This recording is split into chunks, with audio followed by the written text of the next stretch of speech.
우리 옆 사람과 한번 인사하겠습니다. 참 복된 분이십니다. 하나님이 축복하셨습니다. 오늘 말씀은 감사와 기쁨의 잔치라는 제목으로 말씀을 전합니다. 어떤 목사님이 영국 유학 중에 있었던 자기 경험을 말했습니다. 당시 영국 유학 중에 영국 교회를 빌려서 예배를 드렸는데, 그래서 이 영국 교회 목사님과 정기적인 만남을 갖고 대화를 나누게 되었습니다. 그러던 어느 날 한국 교회에 대해서 나누게 되었는데, 그래서 이야기하는 중에 이런 말을 했다고 합니다. 한국 교회는 예배가 주일 오전 1부, 2부, 3부 예배도 있고, 주일 오후 예배도 있고, 수요 예배도 있고, 새벽 기도회도 있고, 금요일에는 구역 예배도 있고, 이렇게 예배를 많이 드린다고 이야기하니까 그 영국 목사님이 깜짝 놀라면서 이런 말을 하더랍니다. 너 그거 정상이라고 생각해? 그렇게 말했다는 거예요. 그래서 목사님이 이렇게 말했다고 합니다.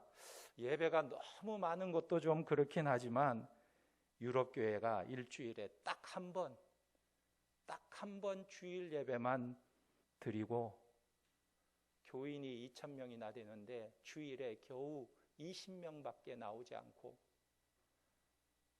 주일에 예배 나오는 것은 1년에 한두 번 세레머니가 있을 때만 교회에 나오는 것, 이 모습이 더 심각한 문제가 아닙니까? 그게 오히려 정상이 아닌 것이 아닙니까? 이렇게 말했다고 합니다. 여러분, 우리가 드리는 예배, 우리의 모임의 의미가 무엇일까요? 오늘 본문 14절에 보면 절기라는 말이 나오는데, 이 절기라는 말이 히브리어로 하가그라는 단어입니다. 이 말은 행진하다, 지키다, 기념하다, 춤추다, 이런 다양한 뜻을 가지고 있어요. 그래서 이 성경의 절기라는 말은 우리나라의 무엇과 비슷하냐면 잔치하고 비슷한 것입니다. 잔치. 그래서 제목이, 오늘 말씀 제목이 기쁨의 잔치라고 표현을 했는데, 그런데 우리나라의 잔치처럼 기쁨도 있고 즐거움도 있고 춤도 추지만 우리나라 잔치에 없는 것이 하나 있습니다. 그게 뭔지 아십니까? 우리나라 잔치에는 없는 것이 있는데 그것이 바로 하나님이 없는 거예요. 하나님이 없다. 우리나라 잔치는 사람을 위한 잔치입니다. 그러나 이스라엘의 잔치는 사람을 위한 것이 아닙니다. 하나님과 하나님이 베푸신 은혜의 역사를 기념하는 행위입니다. 말하자면 이스라엘의 절기가 잔치와 같은 이유가 뭐냐면 하나님의 은혜에 대한 감사와 기쁨의 표현으로 하나님 앞에서 즐거워하고 하나님 앞에서 기뻐하는 축제인 것입니다. 그래서 이 절기와 마찬가지로 세상의 법들도 보면 세상의 법과 하나님의 율법이 비슷해 보여요. 그런데 근본적인 차이점을 발견할 수가 있습니다. 그게 뭐냐면 세상의 법이나 율법이나 유사하기는 하지만, 그런데 딱 한 가지 다른 것을 찾으라면 그 법에는, 세상 법에 없는 율법에는 하나님의 존재가 있다는 거예요. 하나님이 계신다는 것입니다. 그래서 율법의 전문이라고 하는 출애굽기 20장 1절 2절이 강조하는 것이 무엇이냐면 하나님의 존재에 대해서 먼저 말하고 있다는 거예요. 하나님과 이스라엘 관계를 이야기하고 있는 것입니다. 그래서 출애굽기 20장 2절에 보면 나는 너를 애굽 땅 종되었던 집에서 인도하여 낸 내 하나님 여호와니라 그랬어요. 이게 뭐냐면 율법을 시작하는 첫 번째 문구라는 거예요. 율법의 서문의 첫 번째 문구가 이 문구가 시작되는 것입니다. 만약에 이스라엘이 하나님의 백성이 아니면 하나님의 법은 이스라엘과 아무 상관이 없죠. 하나님이 이스라엘을 구원하지 않았고 자기 백성으로 삼지 않으셨다면 그들에게 율법을 주실 이유가 전혀 없는 거예요. 왜냐하면 하나님은 하나님을 안 믿는 세상에게 말씀하시는 게 아니고 하나님을 믿는 자기 백성들에게 말씀하고 있기 때문에 그런 것입니다. 그래서 하나님의 율법을 보면요, 그 율법의 중간중간에 하나님이 누구신가를 알려주고 있는 것입니다. 법을 말하면서 하나님이 등장하는 거예요. 예를 들면 십계명을 말씀하시면서 출애굽기 20장 5절 6절에 이렇게 말씀합니다. 나 내 하나님 여호와는 질투하는 하나님인즉 나를 미워하는 자의 죄를 갚되 아버지로부터 아들에게로 3, 4대까지 이르게 하거니와 나를 사랑하고 내 계명을 지키는 자에게는 1000대까지 은혜를 베푸느니라 그랬습니다. 우리가 성경의 십계명을 보면 이 십계명은 세상의 법과 좀 비슷한 부분이 많이 있습니다. 그러나 그것을 지켜야 하는 이유, 지켜야 하는 근거가 뭐냐 할 때 그것은 전혀 달라요. 세상의 법과 하나님의 법이 다르다는 것입니다. 예를 들어서 십계명에서 무엇을 하지 말라 말할 때 그것이 악하고 불의하고 불공평하기 때문에 하지 말라 이렇게 말하지 않고 하나님이 그것을 싫어하니까 하지 말라 이렇게 말하는 거예요. 하나님이 싫어하시니까 하지 말라.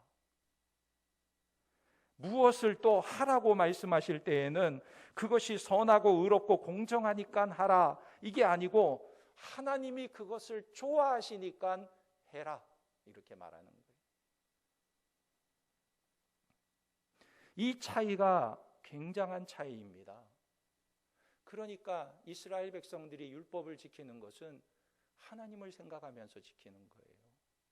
하나님을 생각하면서 율법을 지키는 것입니다. 그런데 이 율법의 기준이 하나님의 성품이 기준이라고 해서 이것이 편협하거나 불공평하지는 않습니다. 왜냐하면 우리 하나님의 성품은요, 인간을 사랑하는 분이시기 때문에 하나님의 법의 가장 기본적인 것이 인간을 위한 법이에요. 그래서 율법을 보면 하나님을 사랑하고 이웃을 내 몸과 같이 사랑하라 이렇게 딱 요약이 될 수가 있는 것입니다. 그런데 그 근거를 이야기할 때에는 이것이 선하기 때문에 지켜야 하는 것이 아니라 하나님이 좋아하시기 때문에 그렇게 해야 된다라고 말씀하고 있는 것입니다. 출애굽기 20장 11절에 보면 안식일을 지키라고 하는데 안식일을 지켜야 하는 이유를 11절에 이렇게 말합니다. 이는 여세 동안에 나 여호와가 하늘과 땅과 바다와 그 가운데 모든 것을 만들고 일곱째 날에 쉬었음이라. 그러므로 나 여호와가 안식일을 복되게 하여 그날을 거룩하게 하였느니라 그랬습니다. 이 세상의 법은 인간이 쉬어야 되니까, 인간이 쉬어야 하는 권리를 보장해 줘야 되니까 일주일에 하루는 반드시 쉬어야 한다 이렇게 법으로 규정했어요.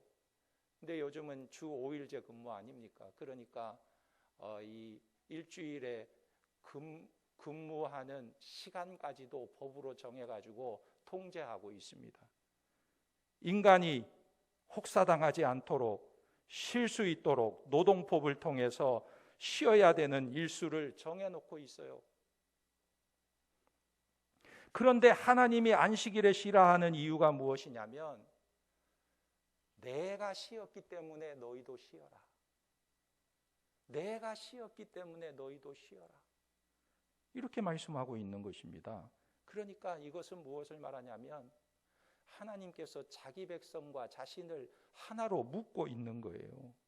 이게 최대 차이점인 것입니다. 그래서 성경에 나오는 모든 법과 하나님의 교훈은 그 근거와 명분이 어디에 있느냐? 하나님께 있는 거예요. 그런데 세상의 법은 그 근거와 명분이 어디에 있어요? 인간에게 있는 거예요. 그래서 법 조항 사이사이에 법의 논리적인 명분이나 법리적인 근거를 제시하는 것이 아니라 하나님의 속성과 하나님의 마음을 제시하고 있는 것입니다. 그래서 오늘 본문의 3대 절기, 이 절기도 법 이야기를 하시면서 거의 마지막 부분에 가서 절기를 말씀하시는데, 그런데 오늘 절기를 지키라 하면서 17절에 하나님께서 이렇게 말씀하세요.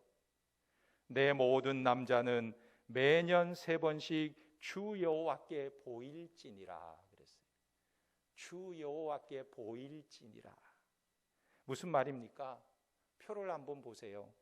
표를 보면 하나님이 주신 언약법에서 첫 번째가 법 서문에 보면 20장, 출애굽기 20장에 무엇으로 시작하고 있냐면 나는 내 하나님 여호와다 이렇게 시작하고 있는 거예요. 그리고 끝에 가서 보면 어떻게 끝을 맺습니까? 여호와께 보이라 이렇게 말하면서 끝을 맺고 있는 것입니다. 그러니까 핵심은 법이 아니라 하나님이라는 거예요. 하나님과 이스라엘과의 관계를 말하면서 법을 이야기하고 있는 것입니다. 그 관계가 뭐냐는 거예요. 그것을 절기에 담고 있는 것입니다. 그러니까 이 절기는 그런 의미에서 하나님의 백성들의 정체성을 새기게 해 주려고 주시는 것이다. 절기를 왜 지켜야 하느냐? 하나님의 백성이기 때문에. 절기를 왜 주셨느냐? 너희가 하나님의 백성이라는 것을 말씀하고 있는 것입니다. 그래서 그 첫 번째가 무교절을 지키라 말씀하고 있어요. 15절에 무교절을 지키라고 말씀하고 있는데, 너는 무교병의 절기를 지키라. 내가 내게 명령한 대로 아비벌에 정한 때에 이래 동안 무교병을 먹을지니 이는 그 달에 내가 애굽에서 나왔음이라. 빈손으로 내 앞에 나오지 말지니라 그랬습니다. 여기 무교병의 절기라고 말하는데 중요한 것은 아비벌에 정한 때라는 말에 주목해 보셔야 됩니다. 여기 무교병은 발효되지 않은 떡 또는 빵이라는 뜻인데, 왜 발효가 되지 않았느냐? 누룩을 넣지 않았기 때문에 발효가 되지 않은 것입니다. 그런데 이렇게 발효되지 않은 무교병을 먹는 날을 무교절이라고 말하는데, 이 무교절은 무엇과 연결되어 있냐면 유월절과 연결이 되어 있는 것입니다. 왜 발효되지 않는 맛없는 빵을 먹어야 합니까? 그 이유가 뭐냐면 이스라엘 백성들이 출애굽을 하는데, 출애굽할 때 보면 너무나 급하게 애굽 땅을 떠나오는 거예요. 급하게 애굽 땅을 떠나야 되니까 그때 무엇을 먹어야 되느냐? 저들이 누룩을 넣어서 빵을 만들려고 하면 누룩이 부풀 때까지 기다려야 되잖아요. 누룩이 부풀려면 많은 시간이 필요한데 그럴 시간이 없다는 거예요. 그러니까 누룩을 넣지 말고 빵이 부풀게 만들지 말고 급하게 만들어서 먹어라. 그래서 무교병을 먹으라는 것입니다. 그래서 무교절을 지키라는 것은 그것을 기억하라는 것입니다. 하나님께서 유월절 어린 양 피로 너희를 구속하신 은혜를 기억하고 거기에 감사하는 절기로 지키라는 거예요. 우리의 생명이 어디서부터 출발되었느냐? 우리가 어떻게 살게 되었느냐? 하나님께서 우리를 구원하시고 우리에게 생명을 주셨기 때문에 우리가 지금 살아있다. 그것을 기억하고 하나님께 감사하라는 것입니다. 그래서 15절 하반절에 보면요, 이는 그 달에 내가 애굽에서 나왔음이라. 빈손으로 내 앞에 나오지 말지니라 그랬습니다. 6월절에 출애굽을 했습니다. 그리고 아비벌에 정한 때라는 말이 아까 주목하라고 그랬는데 무슨 말이냐면 아비벌에 정한 때에 무교병을 먹어라 그랬어요. 이 아비벌의 중요한 것이 무엇이냐면 이 아비벌은요, 정월이라는 뜻입니다. 정월. 정월이 뭐예요?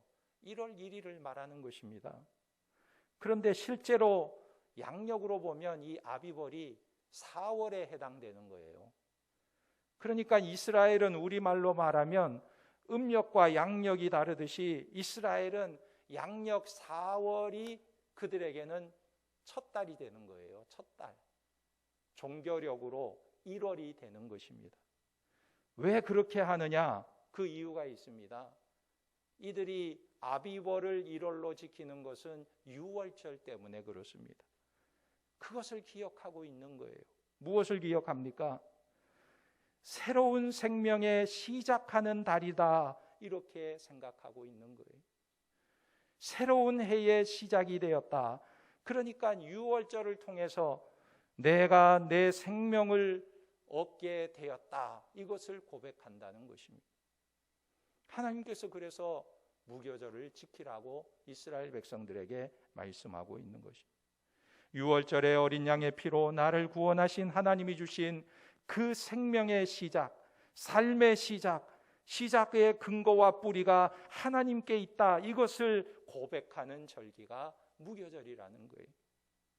그래서 너의 삶의 시작과 보호와 능력이 너에게 있는 것이 아니고 하나님께 있음을 인정하고 그 은혜를 고백하며 무교절을 지키라고 말씀하고 있는 것입니다. 그러니까 무교절은요, 생명의 시작을 말하는 거예요.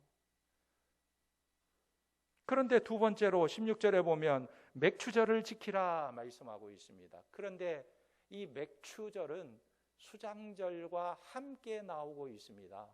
16절에 보면 맥추절을 지키라, 이는 내가 수고하여 밭에 뿌린 것에 첫 열매를 거두미니라.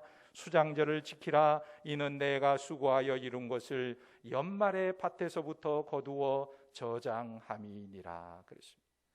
여러분, 이 구절 맥추절과 수장절에서 초점이 어디에 있는가를 한번 보시기 바랍니다.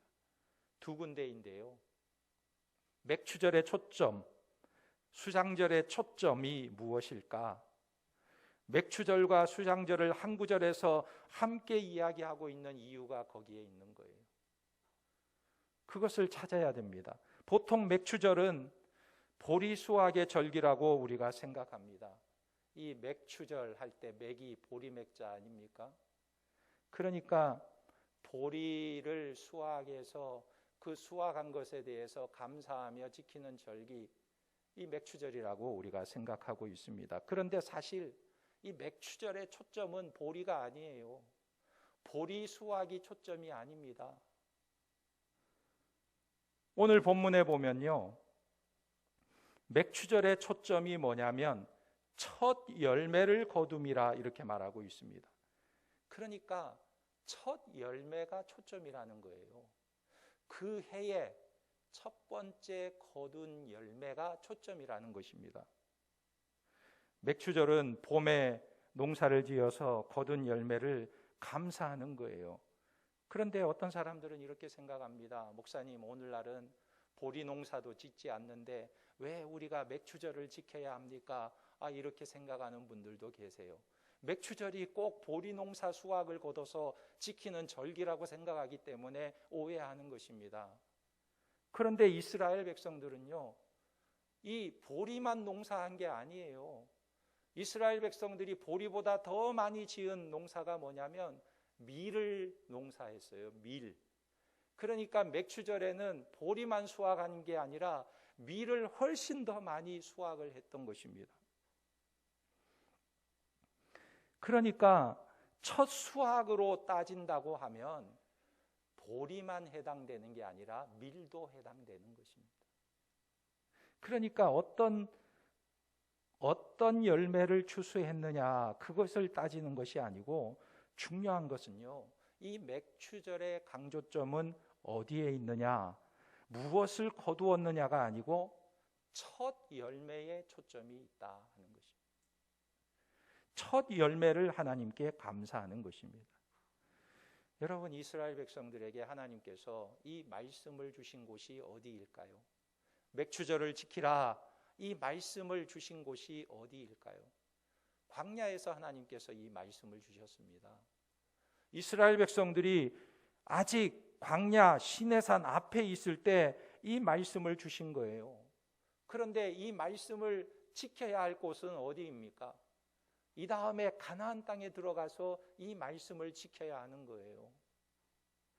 광야가 아닙니다. 광야에서는 농사도 짓지 않고 보리도 밀도 전혀 농사를 지을 수가 없는 거예요. 그러니까 이 말씀을 지켜야 되는데 어디서 지켜야 하느냐? 가나안 땅에 들어가서 살게 되면 거기서 이 말씀을 지키라 말씀하고 있는 거예요. 그러면 지금 광야에서는 이스라엘 백성들이 무엇을 수확하고 있습니까? 무엇을 거두고 있어요? 광야에서는 무엇을 먹고 삽니까? 저들이 보리를 먹고 사는 게 아니에요. 밀을 먹고 사는 것도 아닙니다. 광야에서 이스라엘 백성들이 먹은 것은 무엇일까요? 만나를 먹었어요. 만나. 하늘에서 하나님께서 내려주는 만나를 먹은 것입니다. 그런데 이 만나는 어디서부터 옵니까? 하나님께서 하늘에서 내려주신 거예요. 그래서 저들이 아침에 일찍 일어나서 광야에 나가보면 하나님께서 내려주신 만나가 수북히 쌓여 있는 것입니다. 그것을 걷어다가 저들이 먹었던 것입니다. 그런데 이스라엘이 만약에 만나를 먹을 때, 야, 내가 참 오늘도 수고하여 농사를 거둔 것을 먹고 있구나, 이렇게 고백했을까요? 아니죠. 하나님께서 오늘도 만나를 주셨구나, 내일도 또 하나님께서 만나를 주시겠지. 그래서 그날에 필요한 것을 거둬들여가고, 다음 날 또 나가보니까 또 만나가 내려와 있어요. 하나님께서 오늘도 만나를 주셨구나 하고 그 만나를 걷어가서 먹는 것입니다. 그런데 문제는 뭐냐면, 이스라엘 백성들이 이제 광야 생활을 끝내고 가나안 땅에 들어가는 순간 그 만나가 그친다라고 말하고 있어요. 더 이상 만나가 내리지 않아요. 가나안 땅에서는 그러면 어떻게 살아야 되느냐? 가나안 땅에서는 저들이 농사를 짓고 살아야 되는 것입니다. 그래서 씨를 뿌리고 가꾸고 자라게 해서 열매를 맺고 그것을 수확해서 그것을 가지고 먹고 살게 되는 것입니다. 그러니까 이스라엘 백성들이 가나안 땅에서 자기가 수고해서 자기가 씨를 뿌려서 자기가 농사를 지어서 그 열매를 거두게 되니까 이들의 마음속에 어떤 생각이 드냐면 하나님이 주셨다는 생각이 안 드는 거예요. 내가 씨를 뿌리고 내가 수고해서 내가 열심히 일해서 이 소출을 얻었는데 잘한 너, 칭찬받을 너, 나에게 칭찬하는 거예요. 나에게. 하나님이 주신 것이라는 생각이 안 드는 것입니다. 왜요? 내가 농사하고 내가 수고하고 내가 만들어낸 것이니까 그런 생각이 드는 게 뻔한 것입니다. 그래서 하나님께서 어디서 이것을 말씀하셨느냐? 미리 광야에서 매일매일 만나를 받아 먹을 때 하나님께서 말씀하신 거예요. 너 가나안 땅에 들어가 살게 되면 그 땅에서 맥추절을 지켜라, 수장절을 지켜라 말씀하고 계시는 거예요. 너희가 농사를 지었든 안 지었든, 너희가 씨를 뿌렸든 안 뿌렸든, 너희가 기름을 주었든 안 주었든 그 소산의 열매를 만나처럼 너희 수고의 결과가 아니라 하나님이 은혜로 주신 결과임을 기억하라는 거예요. 하나님이 주셨다는 것을 기억하라는 거예요. 그러니까 이 무교절이 생명의 근거가 하나님이신 것처럼 맥추절은 삶의 근거가 하나님이시라는 말씀인 것입니다. 이것을 고백하는 것이 맥추절의 절기라는 거예요. 내가 수고하고 내가 땀 흘리고 내가 노력해서 벌었지만 하나님이 은혜 주셔서 하나님이 공급해 주셔서 내게 허락하신 것이다. 이걸 고백하라는 거예요. 그리고 그 다음에 수장절을 지키라고 말씀합니다. 이 수장절은 무엇입니까? 다시 16절에 보면 수장절을 지키라. 이는 내가 수고하여 이룬 것을 연말의 밭에서부터 거두어 저장함이니라. 여기 수장절은 저장했다라는 말인데 추수해서 저장했다고 해서 오늘날 추수감사주일과 비슷합니다. 그런데 이 수장절도 오늘 본문에서 초점이 어디에 있는가를 한번 보세요. 맥추절은 첫 열매에 초점이 있는데 수장절은 초점이 어디에 있을까? 16절에 보면 수장절을 지키라. 이는 내가 수고하여 이룬 것을 연말의 밭에서부터 거두어 저장함이니라 그랬습니다. 어디에 초점이 있냐면 연말에 초점이 있는 거예요. 연말에 밭에서 거두어 저장함이라 이렇게 말하고 있습니다. 그러니까 추수하고 저장하는 곡식의 종류가 초점이 아니에요. 한 해의 끝에, 연말에, 늦가을에 이렇게 말하고 있는 것입니다. 그러니까 지금까지 네가 수고하고 이룬 것을 거두어 저장하고, 그리고 뭘 해야 됩니까? 연말에 하나님께서 모든 것을 다 허락해 주셨습니다. 하나님께 감사라는 것입니다. 여러분, 이스라엘 백성들은요, 벼농사를 짓지 않았어요. 우리는 가을에 추수하면 벼농사를 쉽게 떠올리잖아요. 그런데 이스라엘 백성들은 벼농사를 짓지 않았어요. 가을에 거두는 것이 무엇일까?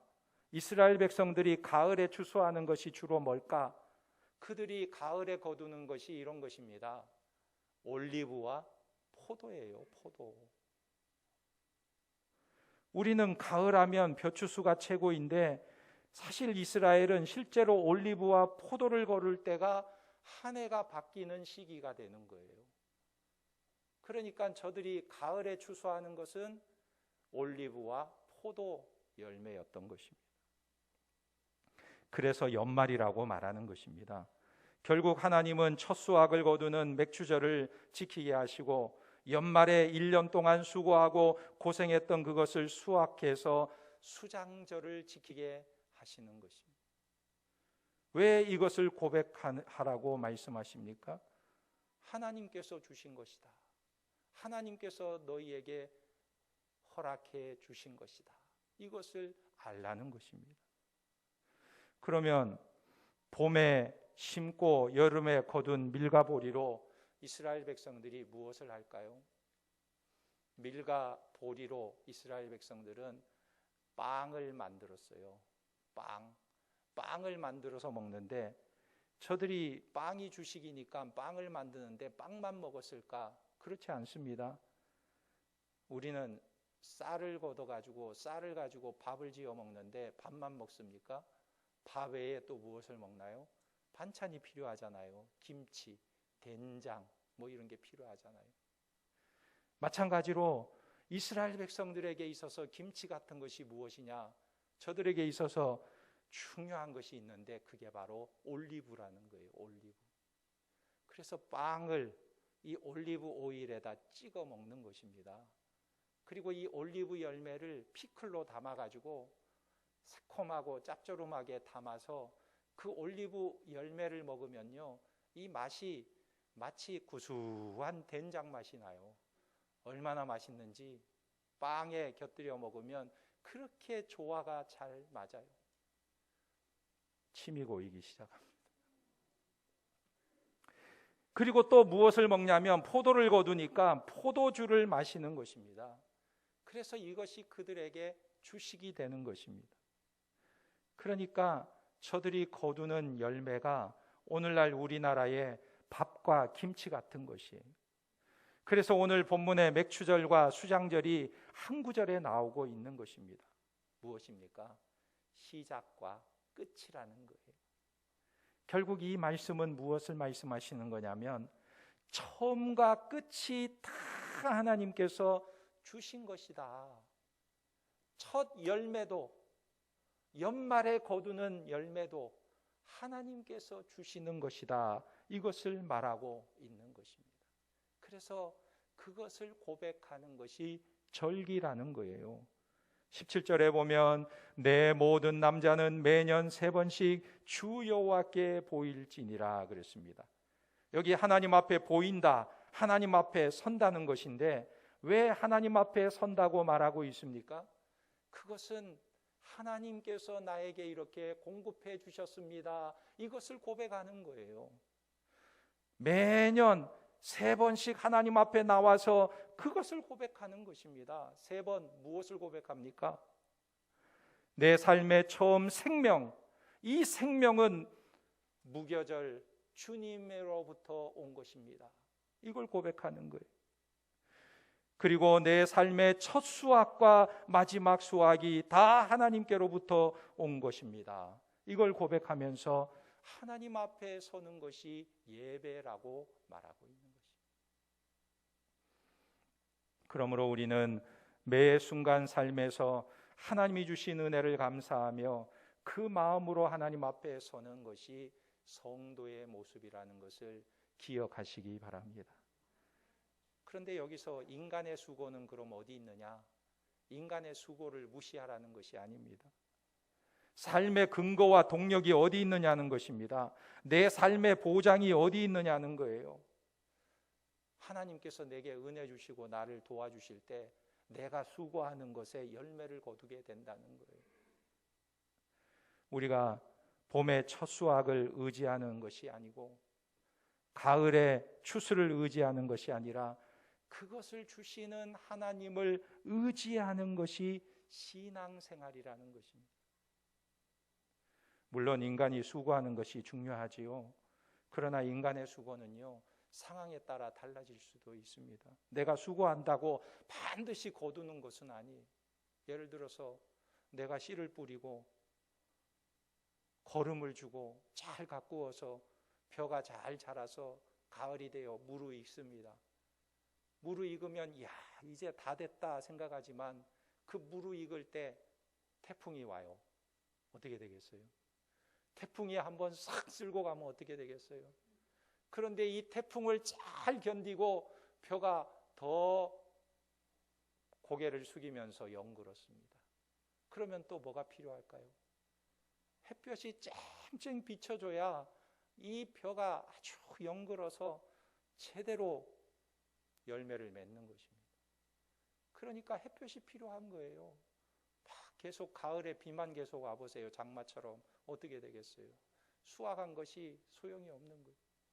그래서 햇볕이 쨍쨍 내리쳐서 이 곡식이 영글어 갑니다. 그러면 그것으로 끝나나요? 아니죠. 설이 가요. 한 보름 정도 일찍 내리면 어떻게 되겠어요? 예, 그 소출이 소용이 없는 거예요. 문제가 생기는 것입니다. 인간이 할 수 있는 것이 없어지게 되는 거예요. 그러니까 인간의 수고도 중요하지만 그럼에도 불구하고 모든 환경과 상황 속에서 우리를 지키시고 공급하시고 인도하시는 분이 하나님이시다는 것을 우리는 고백하는 것입니다. 이 고백을 가지고 하나님 앞에 서는 것을 신앙이라고 부르는 거예요. 여러분들은 오늘 성도로서 하나님 앞에 서 계십니까? 하나님이 여러분들을 입히시고 먹이시고 인도하신다는 것을 인정하십니까? 공중에 나는 새를 보라, 하나님이 먹이시고 입히시지 않느냐? 새는 새이고 나는 난데 내가 수고해서 먹고 사는 것 같은데, 여러분, 하나님께서 여러분들을 먹이시고 입히시고 인도하시는 것을 믿으시기 바랍니다. 그렇다면 우리의 삶을 하나님이 기뻐하시는 거룩한 제물로 드리라는 거예요.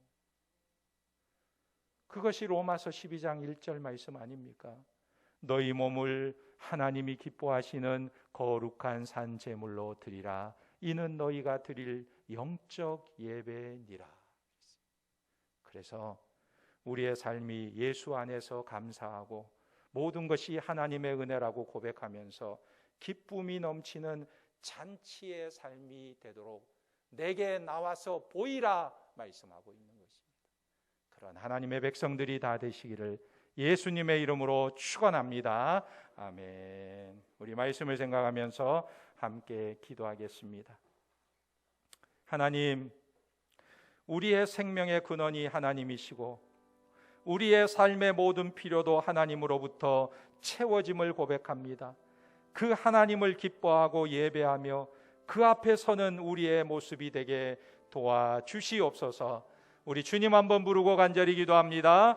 주여, 아버지 하나님, 은혜와 사랑을 감사합니다. 우리의 삶을 인도하여 주시고 우리에게 영원한 생명을 허락하여 주시고 우리가 예수 그리스도로 인하여 죄사함 받고 하나님의 거룩한 자녀가 되고 영원한 생명을 얻게 하심을 감사합니다. 우리의 아버지함 출발이 하나님으로부터 시작되었고 우리의 생명이 하나님께로부터 시작되었음을 고백합니다. 아버지 하나님, 우리에게 생명을 주시고 우리에게 삶을 허락하여 주신 하나님, 우리의 걸음을 인도하여 인도하여 주시고 우리의 앞길을 하나님이 이끌어 주시는 줄 믿습니다. 이스라엘 백성들이 광야길을 갈 때에 저들을 혼자 내버려 두지 아니하시고 하나님께서 광야에서 만나를 내려주시고 메추라기를 내려주시고 반석에서 생수가 나오게 하시고 구름과 기름으로 인도하여 주셨듯이 우리의 걸음을 인도하시고 우리에게 필요를 공급하여 주시고 우리의 모든 삶을 하나님 채워주심을 날마다 고백하며 우리 하나님 앞에 나와 하나님 앞에 서는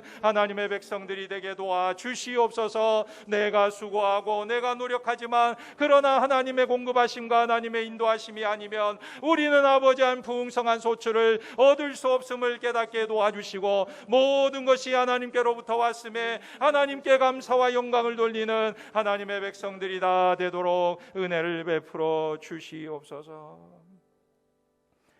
하나님 아버지, 주신 은혜를 감사합니다. 하나님의 자녀로 사는 기쁨과 감사를 알게 하시고 우리에게 허락하신 구원과 자랑과 확신으로 하나님께 영광을 드리는 복된 삶을 살게 하여 주옵소서. 내 삶의 처음과 마지막이 다 주의 은혜와 공급하심의 소산임을 늘 감사드리며 기쁨과 감격으로 하나님 앞에 서는 우리의 모습이 되게 도와주시옵소서. 감사를 드리며 예수님의 이름으로 기도하옵나이다. 아멘.